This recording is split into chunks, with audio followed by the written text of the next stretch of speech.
앞에 나아가며 시로 그를 향하여 즐거이 부르자.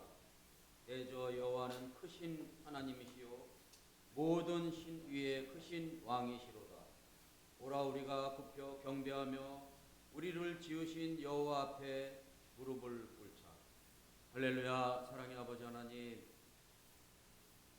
오늘도 주님의 은혜를 사모하여 이곳에 우리가 한 마음으로 모였습니다.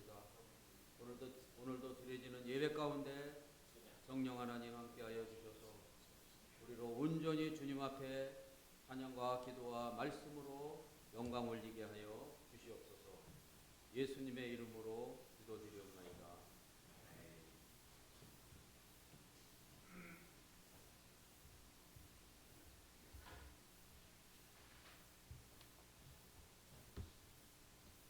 자, 일어나시죠.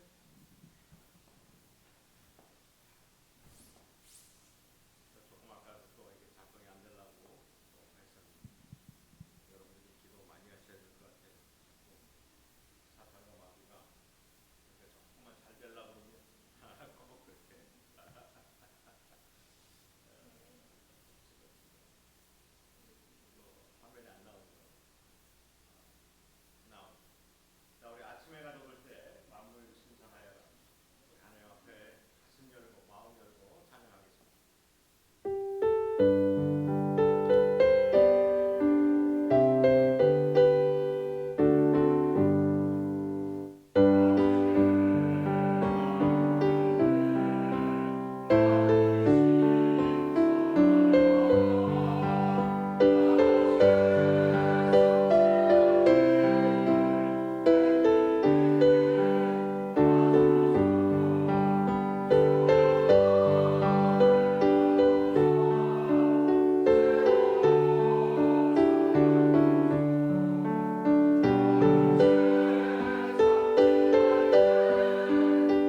주님의 은혜에 감사하며 아버지께로 나아갑니다. 모든 것이 부족한 저희지만 우리의 부족함도 받으시는 아버지이심을 믿으며 기쁨과 감사로 진정과 경건으로 아버지 앞에 나아갑니다. 아버지, 우리의 예배를 받아 주시옵소서. 우리로 주님을 영접케 하시고 우리가 아버지의 피조물임을 깨닫게 하시는 아버지 하나님, 우리가 아버지를 찬양합니다. 아버지, 우리가 찬양 속에 우리를 창조하신 아버지를 만납니다. 우리가 찬양 속에 아버지를 느끼며 우리가 찬양 중에 아버지의 영광된 모습을 보고 우리가 찬양 속에서 우리의 죄 많은 참 모습을 또한 봅니다.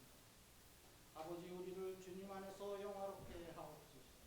아버지, 우리를 주님 안에서 영광되게 하여 주시옵소서.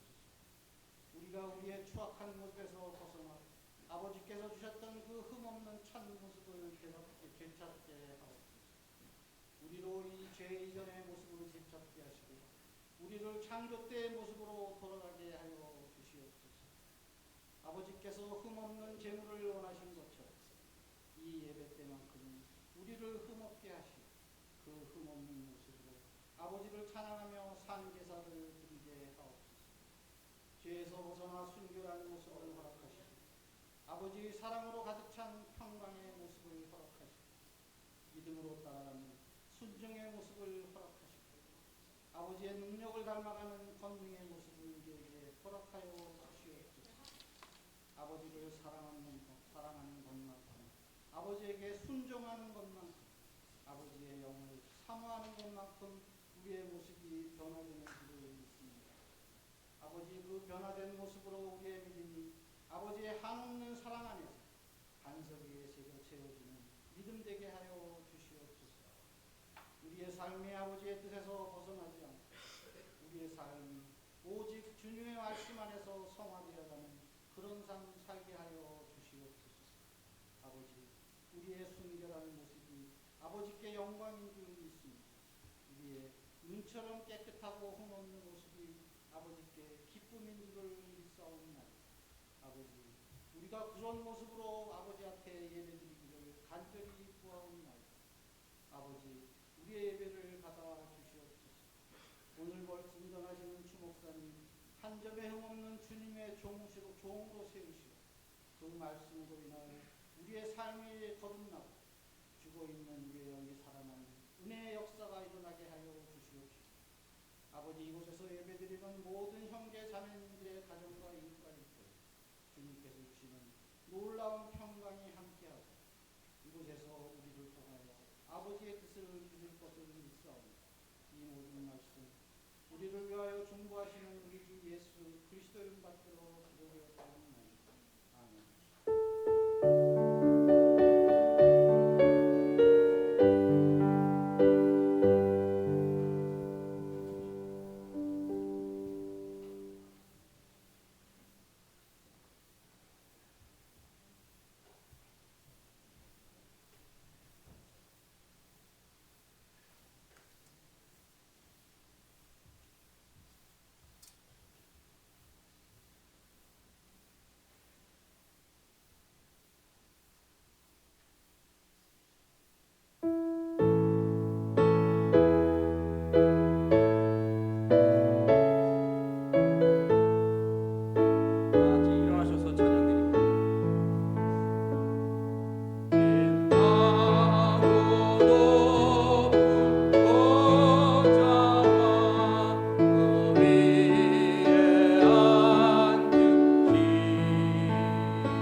내 안에 거하라. 나도 너희 안에 거하리라. 가지가 포도나무에 붙어 있지 아니하면 절로 가시를 맺을 수 없음같이 너희도 내 안에 있지 아니하면 그러하리라.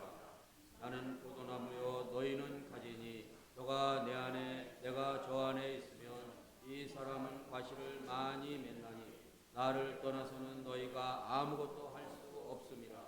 사람이 내 안에 거하지 아니하면 가지처럼 밖에 버리고 사람들이 이것을 모아다가 불에 던져 사르느니라. 아멘.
한 주간 잘 지내셨어요?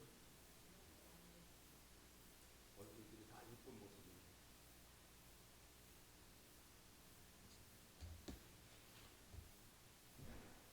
오늘은 요한복음 말씀을 가지고 함께 말씀을 나누고 제가 이렇게 여러 가지 이제 말씀도 보고 다른 분들 거 예화도 보고 이러다가 좋은 아주 그 문장을 하나 발견을 했습니다. 그거 소개를 한번 해볼까요? 우리 말씀하고도 조금 어울리는 말씀이어서 제가 다른 사람 글을 한번 따와봤어요. 이어령 교수 아시죠? 이분이 이제 돌아가셨는데 이분이 쓴 아들이여 이 사나를이라는 책이 있어요. 그 책에 이러한 이야기가 나옵니다. 옛날 어느 산골 마을에 수염을 길게 기르고 다니는 할아버지 한 분이 계셨어요. 그런데 그 동네에 사는 꼬마 아이 하나가 그 할아버지를 볼 때마다 수염이 이렇게 긴 할아버지를 볼 때마다 궁금한 게 있었어요. 물어보진 못하고 그러다가 어느 날 이렇게 아주 이렇게 마주치게 됐어요. 그래서 이제 할아버지한테 물었어요. 할아버지는 밤에 주무실 때 그 수염을 이불 속에 넣고 주무세요? 밖에 내놓고 주무세요? 그러니까 할아버지가 잠시 생각해 보니까 관심이 없었거든. 그러니까 이게 내가 내놓고 잤는지 넣고 잤는지 이걸 모르겠는 거예요. 야, 미안하다. 나도 미처 생각하지 못했는데 오늘 밤 내가 자면서 한번 보고 내가 내일 얘기해 주마. 그리고 이제 그날 밤 할아버지는 수염을 붙들고 이제 씨름을 하기 시작했어요. 수염을 이불 속에 넣고 자려고 하니까 뭔가 답답하고, 그래서 이제 또 꺼내놓고서 자려고 하니까 뭐가 또 허전한 거예요, 이게. 그래서 한 30년 동안 키워온 이 수염을 가지고 밤새도록 이제 넣다가 밤을 새우게 됐어요. 그러니까 철야를 한 거죠, 철야를. 이어령 교수는요, 이 얘기를 통해서 30년 동안 내 몸에 달고 다닌 수염이 이불 속에 있어야 하는지 밖에 있어야 하는지 철야를 하면서도 깨닫지 못하듯이 10년, 20년, 30년 아니 평생 동안 예수님을 믿는다고 하면서 내가 예수님 안에 있는지 예수님의 밖에 있는지, 내 삶의 모습이 말씀 안에 있는지 말씀 밖에 있는지, 내 영혼이 영생 아래에 있는지 저주 아래에 있는지 알지 못하는 어리석은, 우리는 그러한 어리석은 신앙생활을 하고 있지 않나. 이 예화를 통해서 우리를 한번 뒤돌아보는 것입니다. 요한복음 1장 14절에 보니까 말씀이 육신이 되어 우리 가운데 거하시니, 그 구절이 나옵니다. 쉬운 것 같으면서도 이해가 잘 안 되는 부분이잖아요. 그러니까 말씀이 육신이 되어 우리 가운데 거하시니. 그런데 이걸 다시 쉽게 풀이를 하면 말씀이 예수님으로 오셔서 우리와 함께 사신다, 그 얘기예요. 그 뜻이. 말씀이 우리 안에서 산다는 것이에요. 그러면 이해가 가시죠? 하나님께서 이 세상을 창조하실 때 말씀으로 창조하셨어요. 말씀으로 창조하셨다는 얘기는 말씀이 이 세상에서 사시려고 오셨다는 것이죠. 창세기 1장 3절서부터 이렇게 창조하는 그 순서를 쭉 보면은 하나님이 가라사대 이렇게 나와요.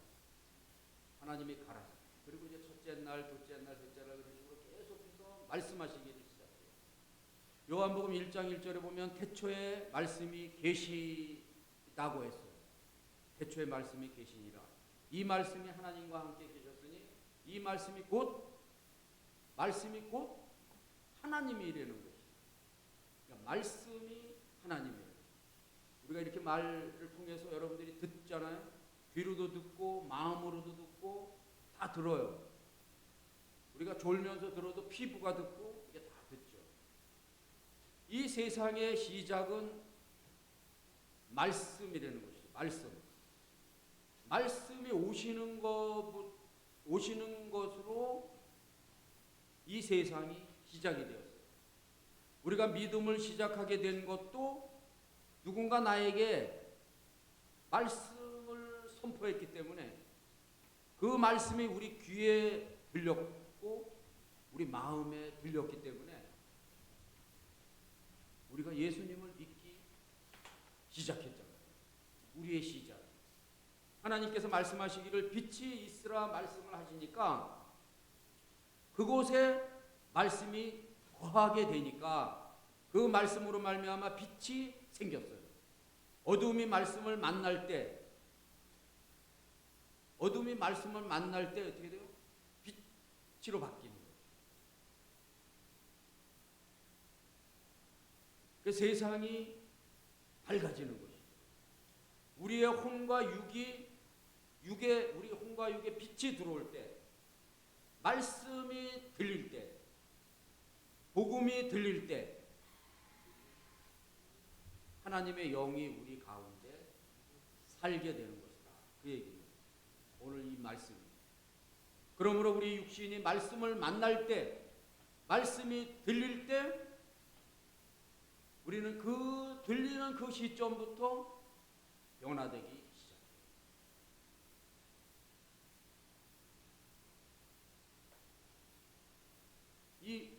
이 모든 것들이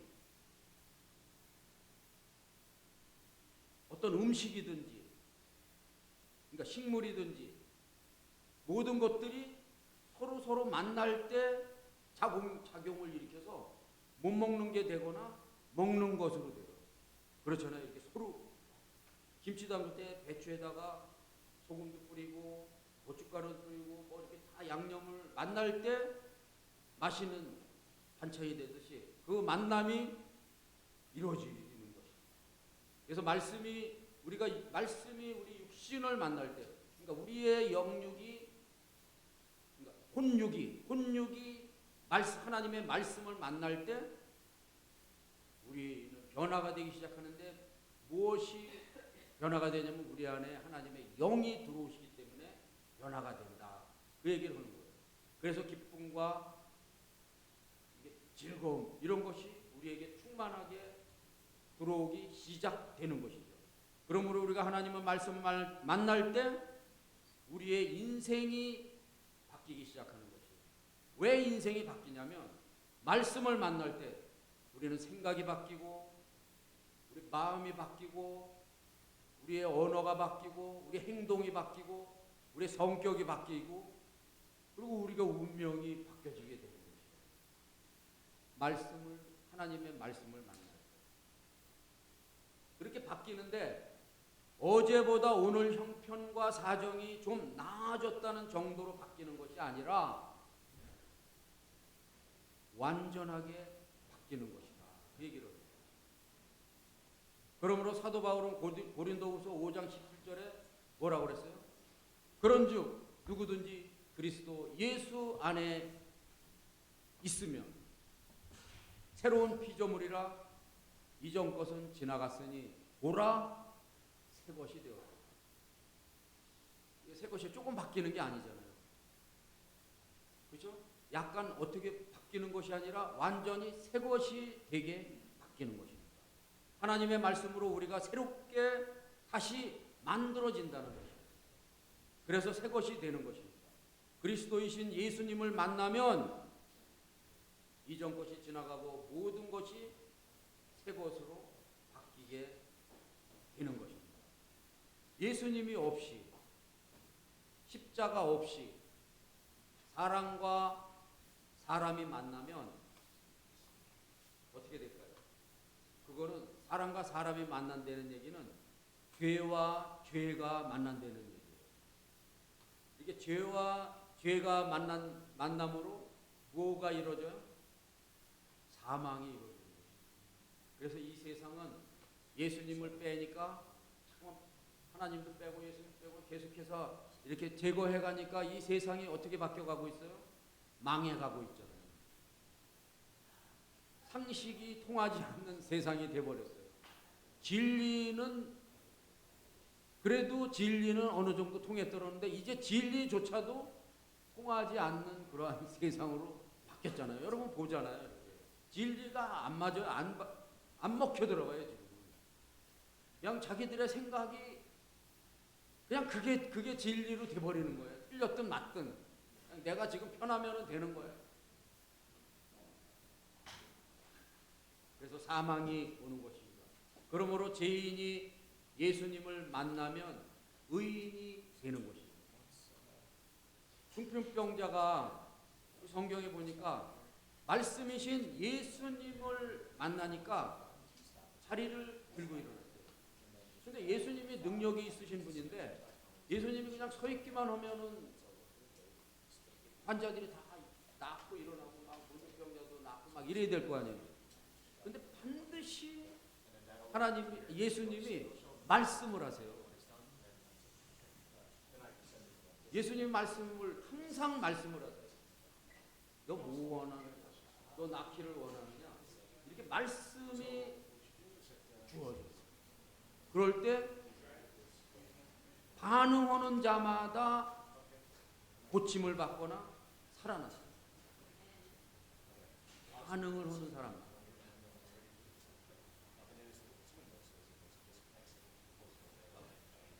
그래서 생명 대신 예수님의 말씀을 만날 때 새롭게 변화되는 역사가 일어나는 것입니다. 나의 인격과 나의 성품이 하나님의 말씀을 진짜로 만날 때 나의 인격이 바뀌게 되고 나의 성품이 바뀌게 되는 것이에요. 진짜로 만날 때. 말씀이 우리의 삶과 만날 때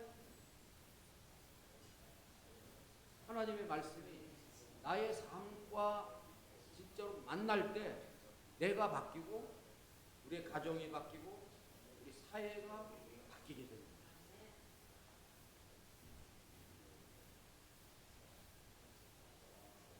그래서 육에 속했던 사람이 하나님의 말씀을 만남으로 말미암아 성령의 사람으로 바뀌게 되는 거예요. 갈라디아서 5장 그 유명한 말씀 있잖아요. 여러분들 다 알고 계시죠? 육에 속한 사탄의 사람과 성령에 속한 하나님의 사람, 그러니까 세상에 속한 사람과 하나님에 속한 사람 두 가지, 이 세상에는 그 두 가지 종류가 있다는 것이에요. 그러니까 남자와 여자가 있는 게 아니라 사탄, 악에 속한 사람과 하나님께 속한 사람 두 종류가 있다는 것이에요. 이게 갈라디아서 5장에 있는데 현대어 성경으로 돼 있어요. 제가 이거 설명 없이 그냥 쭉 현대어 성경으로 한번 읽어갈게요. 갈라디아서 5장 19절서부터 읽어가는데 여러분 본성이 시키는 대로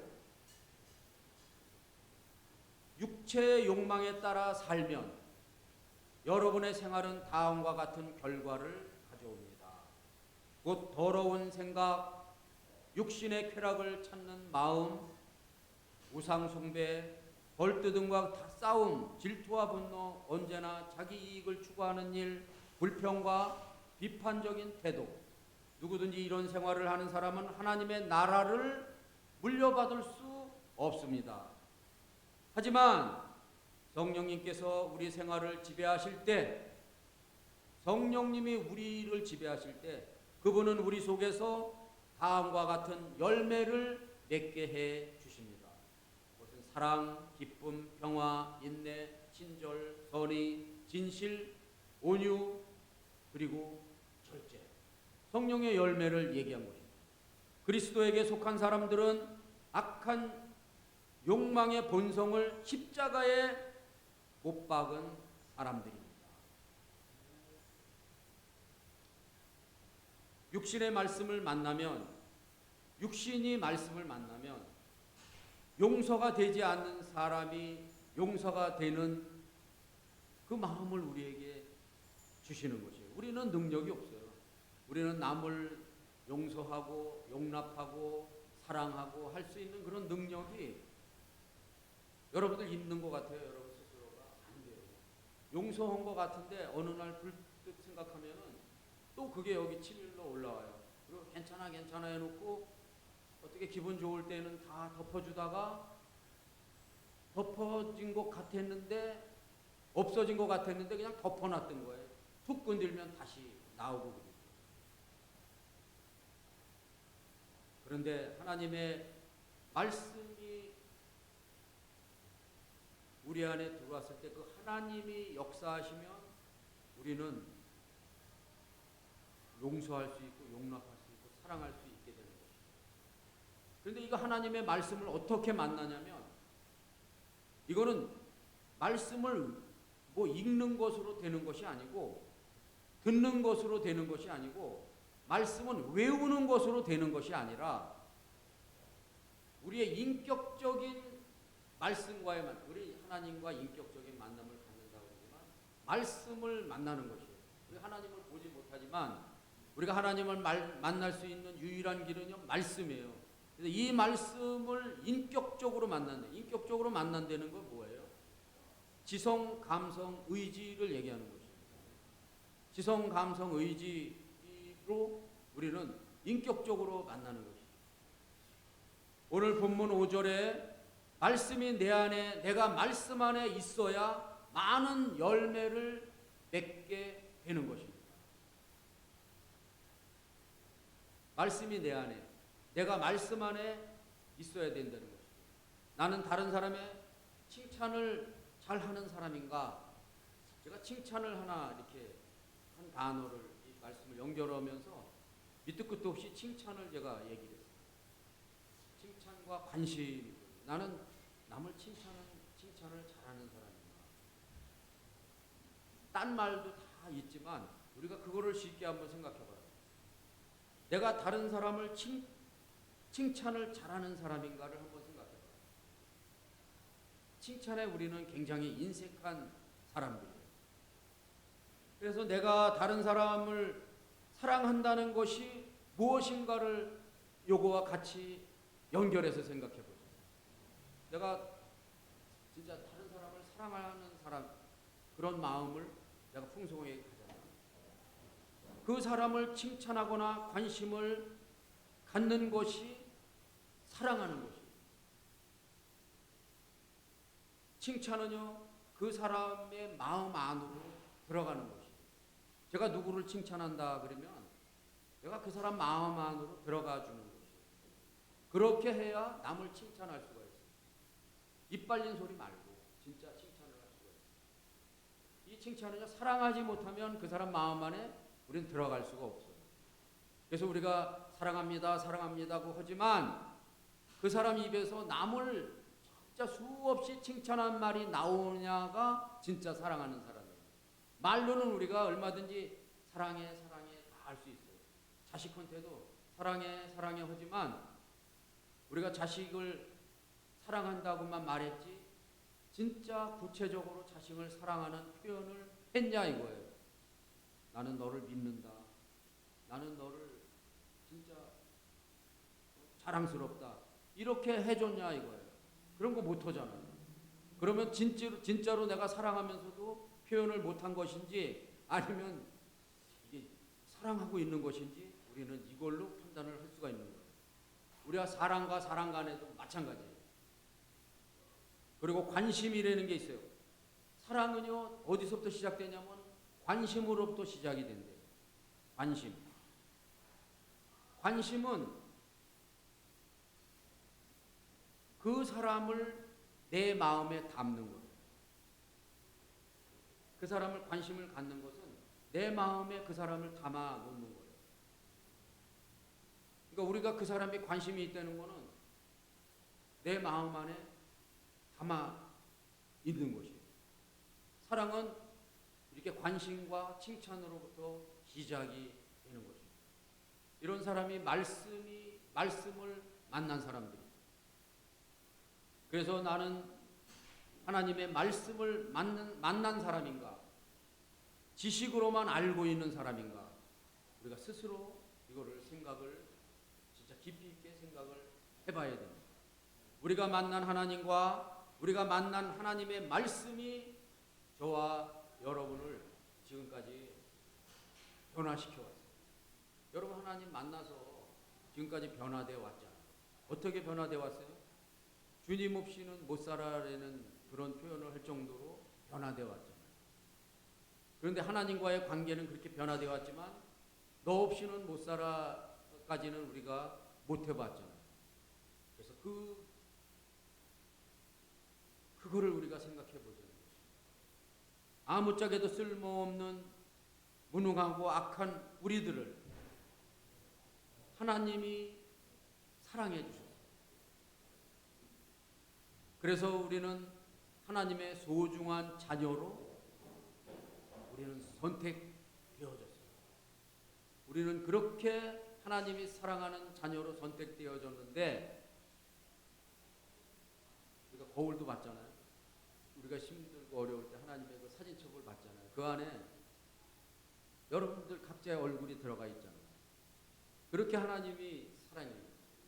그런 각자의 나름대로의 다 자기만의 사랑인데 우리가 그 있는 사람을 사랑하지 못하면 우리는 우리 안에 말씀이 있는지 하나님의 말씀을 만난 사람인지 우리가 다시 한번 이렇게 되돌아보는 시간이 되었으면 좋겠습니다.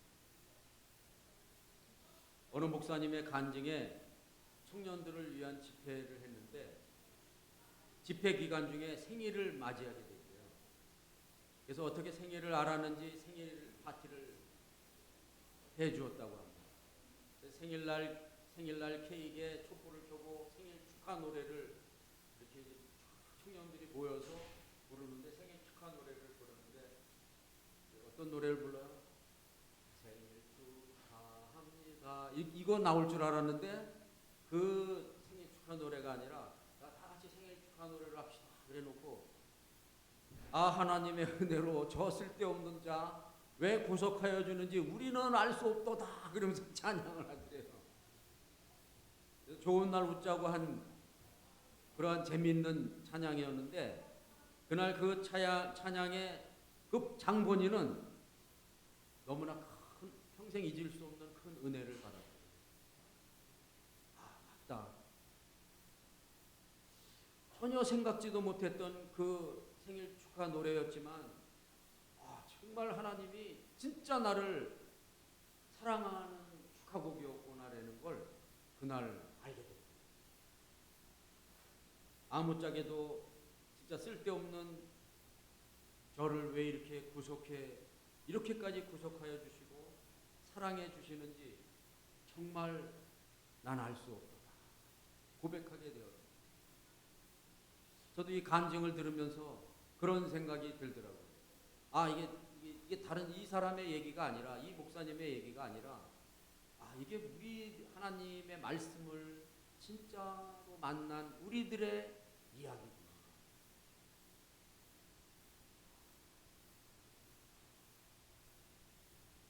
지금까지 우리가 살아온 날들을 되돌아보면 우리들의 삶은요 기쁘고 즐거운 날도 있었지만 정말 폭풍우가 몰아치는 그러한 어려운 시간 속에서 우리가 많이 살아왔죠. 정말 산 넘으면은 강이 있고 강 넘으면 들이 있고 들 넘었더니 이제 다 됐나 했더니 그거보다 더 높은 산이 또 하나 있어요. 그래서 그냥 죽을 둥 살 둥 모르고 산을 넘었는데 또 지금까지 지나온 강보다 더 깊고 더 긴 강이 또 놓여 있는 그런 우리들의 인생길이에요. 어느 날은 고난과 환난과 역경 가운데에서 주님이 나를 버리셨나? 주님이 나를 외면하고 계신가? 그러고 생각하고 있었는데 그러면서 살았는데 그 모든 날들을 지나고서 생각을 해보니까 이 모든 좋은 거든 나쁜 거든 이걸 하나로 뭉뚱그려서 결국은 이 모든 것이 합력하여 내 삶 속에 선을 이루게 하신 하나님이 계셨다. 우린 그거를 깨닫게 되는 거죠. 결국 우리는 구원의 삶을 살게 되는 거죠. 우리들의 인생 아무것도 아니잖아요. 빈손으로 왔다가 빈손으로 가는 그런 인생인데 정말 주시는 분도 하나님이시고 거두시는 분도 하나님이신데 그러므로 우리가 반드시 알아야 될 것은 하나님의 말씀을 만난 우리들은 그 가운데에서 하나님을 찬양할 수밖에 없다고 우리는 고백되어야 됩니다. 우리는 지금까지 그런 어려운 가운데 살면서도 저나 여러분이나 어떻게 살았어요? 그 어려운 가운데서도 될 수 있는 대로 예수님 안에서 살기를 애쓰고 힘써 오셨잖아요. 오늘 본문 말씀은요, 우리가 잘 아는 예수님의 말씀입니다. 예수님은 열매 맺는 축복의 삶을 위한 단 하나의 조건을 우리에게 말씀해 주고 계십니다. 그것은 하나님 안에서 살아가라는 것입니다. 하나님께 붙어 있으라는 것이에요. 너희가 지금까지 어떠한 모습으로 살아왔던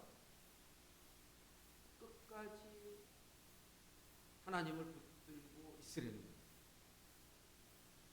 가지가 나무에 붙어 있지 아니하면 열매를 맺을 수 없다는 것입니다. 물론 붙어 있지 않으면 당연히 살 수도 없죠. 저 여러분, 하나님께 붙어 있지 아니하면, 하나님께로부터 떨어지게 되면 열매를 맺을 수 없는 것뿐만 아니라 복을 받을 수 없어요.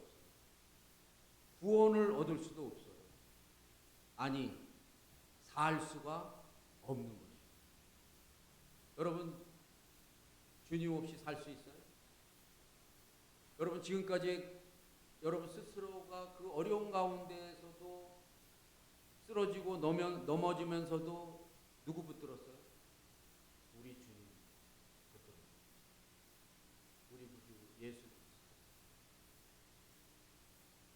우리가 좋은 곳에서 태어나고 좋은 환경 속에서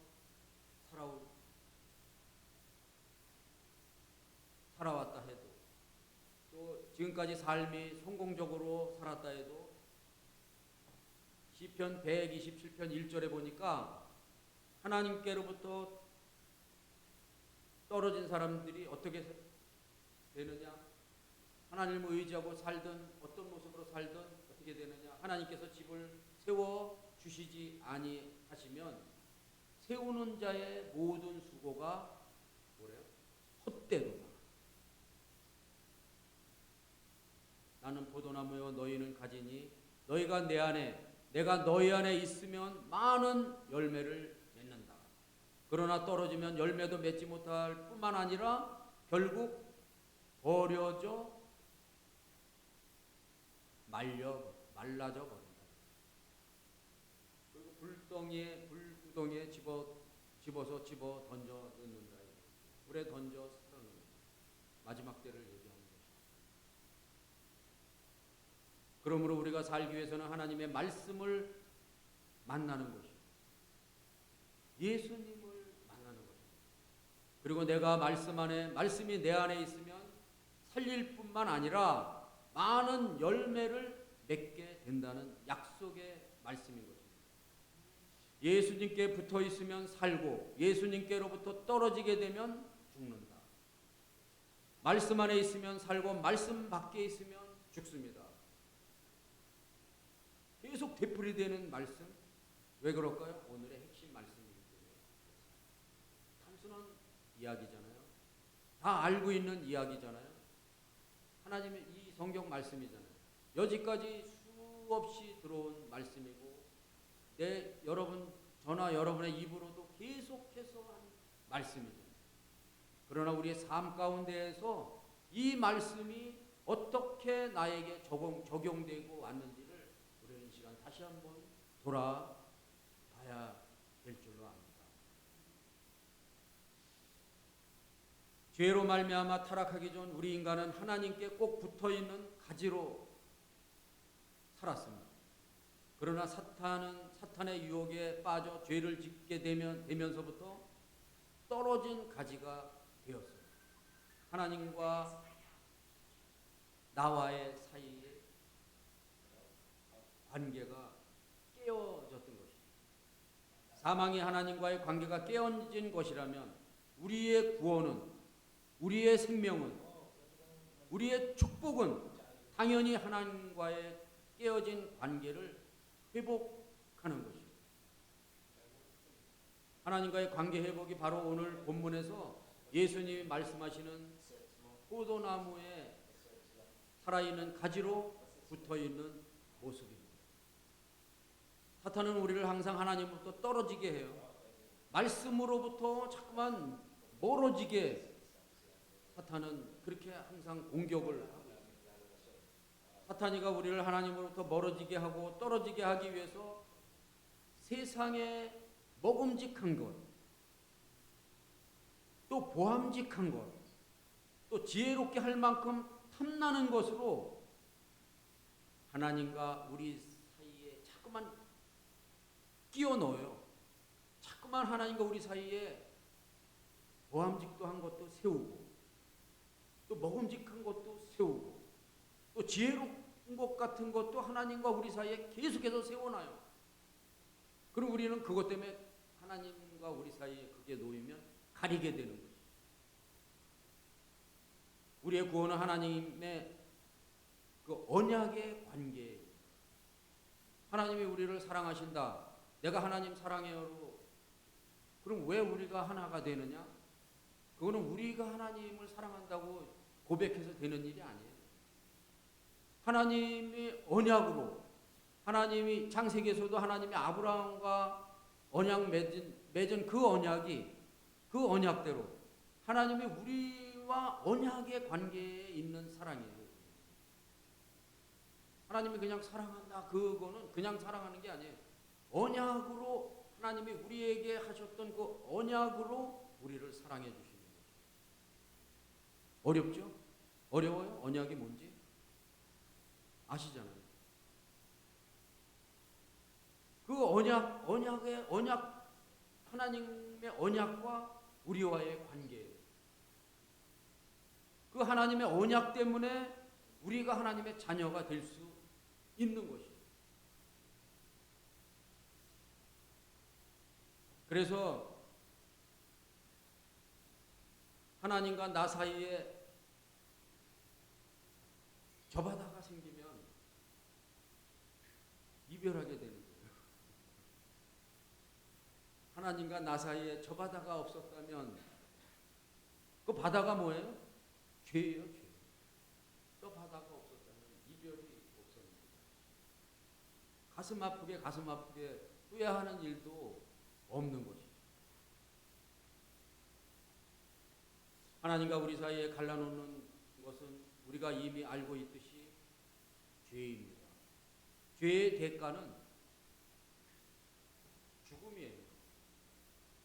우리가 지금 이 땅을 살아오면서 수없이 많은 죄를 짓고 살지만 그래도 여전히 숨쉬고 살아있기 때문에 죄에 대한 엄중함을 우리는 잘 못 느끼지만 실제로 죄에 대한 대가는요, 죽는 거 이외에는 살 수가 없어요. 야고보서 1장 15절에 보니까 욕심이 잉태한 즉 죄를 낳고 죄가 장성한 즉 사망을 낳는다. 그래서 욕심으로부터 시작돼서 우리는 사망에 이르게 되는 것이죠.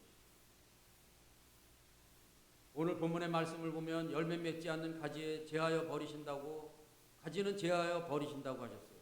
더 좋은 열매를 맺게 하려고 그것을 깨끗하게 하신다는 것이에요. 우리 안에 있는 하나님부터 멀어지려고 하는 가지 같은 죄의 마음을 제하여 버리려는 것이에요. 그 정욕과 욕심을 십자가에 못 박아 버려야만 한다는 것입니다. 그러니까 하나님이 하나님의 언약의 사랑이라는 것은요, 십자가예요. 하나님의 언약은요, 죄 때문에 내가 죽어야지 되는데 예수님을 대신 죽게 하시고 우리를 하나님의 아들로 받아주신 그 언약 때문에 우리가 하나님의 자녀가 된 것을 이야기하는 것입니다. 그래서 욕심을 십자가에 못 박아 버려야지만 되는 것입니다. 그리고 깨끗하게 해야지 되는 것입니다. 그래야만 하나님께 붙어 있어 많은 열매를 맺을 수 있게 되는 것입니다. 갈라디아서 2장 20절 말씀으로 오늘 말씀을 마치려고 합니다. 내가 그리스도와 함께 십자가에 못 박혔나니 그런즉 이제는 내가 산 것 아니요 오직 내 안엔 그리스도께서 사신 것입니다. 내가 이 그리스도와 함께 사는 것은 내 안에 그리스도가 계셔서 우리가 사는 것이라는 것을 고백하는 것입니다. 그래서 우리가 육체 안에 사는 것은 나를 사랑하셔서 나를 위하여 자신을 내어주신 하나님의 아들을 믿는 믿음 안에서 사는 것입니다. 항상 고백하면서 살아가는 저와 여러분 다 되시기를 예수님의 이름으로 축원드립니다. 할렐루야. 사랑의 아버지 하나님, 감사와 찬송과 영광 올려드립니다. 오늘도 주님이 우리를 언약 가운데에서 그토록 사랑하여 주셔서 우리로 자녀 삼아 주시고 우리로 그 포도나무에서 떨어져 나가지 말고 반드시 그 안에 붙어서 주님께서 공급하시는 그 공급을 받아서 많은 열매를 맺어가는 삶 살아가게 하여 주시옵소서. 예수님의 이름으로 기도드립니다. 아멘. 내가 그리스도와 함께 찬양 드리면서 준비된 예물을 드려드립니다.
할렐루야. 사랑의 아버지 하나님, 내가 그리스도와 함께 십자가에 못 박혔나니 그런즉 이제는 내가 산 것이 아니요 오직 내 안엔 그리스도께서 사신 것이라 고백되어지는 삶 속에 하나님의 말씀 허락하여 주셔서 그 말씀으로 말씀을 만나 변화되며 살아가게 하여 주신 그 은혜에 감사하여 오늘도 주님 앞에 예물을 올려드리오니 주님 그 예물 기뻐 받아 주시옵시고 예물이 쓰이는 곳마다 아직도 주님을 만나지 못한 영혼들을 위해 쓰여질 때 놀라우신 주님의 은혜의 역사가 일어나게 하여 주시옵소서.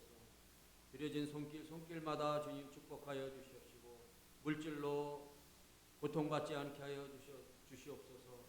넉넉한 삶은 아니지만 그러나 늘 넘치지도 않고 부족하지도 않은 삶 가운데에서 더욱더 주님께 영광 올려드리는 능력의 삶 살게 하여 주시옵시고 자녀들마다 언제 어느 때 어느 곳에 있든지 주님께서 공급하여 주시는 공급으로 말미암아 이 땅에서의 삶 또 하나님을 바라보는 삶, 영광된 삶 되게 하여 주시옵소서. 감사와 찬송과 영광 올려드리며 예수님의 이름으로 기도드리옵나이다. 아멘.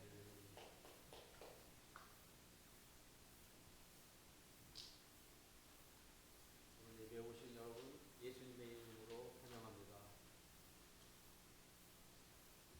말씀을 준비할 때마다 이렇게 와서 이렇게 앉아서 처음에 탁 기도하면 한 번 더 볼 것, 더 말씀을 볼 것. 그럴 정 여지까지 십수년 수십 년을 그렇게 하면서도 항상 그 마음이 이렇게 앉을 적마다 저를 위해서 말씀도 전하신 최동 목사님께서도 다 같이 기도해 주셨으면 감사하겠습니다.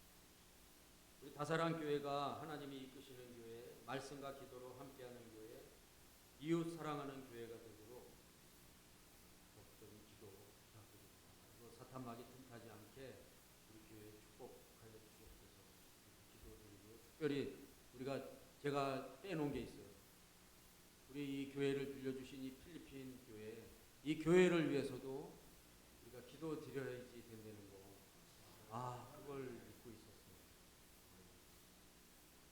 나밖에 몰랐구나. 이제 여기다 주보에도 좀 넣어주시고요. 그래서 우리가 기도할 때마다 필리핀 교회 축복해 주세요. 이 교회가 축복받을 때 우리도 같이 우리 축복받을 때 이 교회도 축복받는 그러한 교회들이 될 수 있도록 기도 부탁드립니다. 또 성도님들을 위해서 기도 부탁드립니다. 한국에 계신 오칸나 목사님, 갑산성 회복을 위해서 기도 부탁드리고요. 또 옥사무엘 목사님 한국 방문 중에 여러 가지 문제들 해결하러 가셨는데 동행하여 주시면서 돕는 자를 붙여주셔서 잘 감당할 수 있고 다 해결을 잘 돼서 돌아와서 함께 사역할 수 있도록 여러분 기도 부탁드립니다. 그리고 오늘 특별히 이재숙 사모님 회복을 위해서 우리가 기도드리고 있는데 더욱더 여러분들 기도 빼놓지 마시고 기도 부탁드립니다. 그리고 각 가정의 자녀를 위해서 기도 부탁드리고 또 이제 지난주에 이제 그런 얘기도 나왔잖아요. 자녀들 온 가족이 함께 1년에 한번 모여서 우리가 예배 드리는 거 그거를 한번 갖자고 하는데 그걸 놓고서도 우리가 기도를 한번 했으면 좋겠습니다.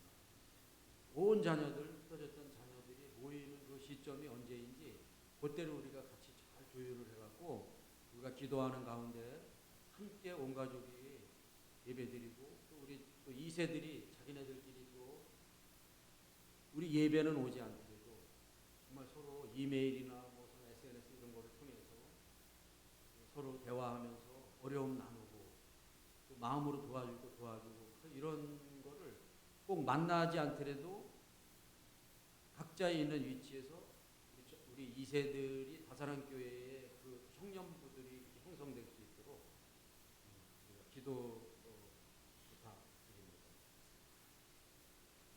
우리 예배가 이제 2시 반에 있는데 많이 알려주시고요. 이 시간에 많은 분들이 오셔서 함께 하나님의 사랑 나눌 수 있도록 여러분 기도 부탁드립니다. 오늘 다 같이 일어나셔서 여기에 모인 우리 찬양 드리고 축도로 예배를 마치도록 하겠습니다.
우리 아버지 하나님의 극진하신 사랑과 성령님의 감동감화 교통 충만하심, 너희가 내 안에 내가 너희 안에 있으면 영원토록 우리를 사랑해 주시고 안아주시고 품어주시고 책임져 주시는 그 주님의 언약을 믿고 살기로 작정하는 하나님의 자녀들 머리머리 위에, 그 가정에, 직장에, 사업장에 멀리 흩어져서 또 가까이 서 있는 우리들의 자녀들 위해, 또 이름도 없이 빛도 없이 선교에 하나님의 복음을 전하는데 생명을 바치는 선교사님들 위해, 그 가정의 어린 자녀들 위해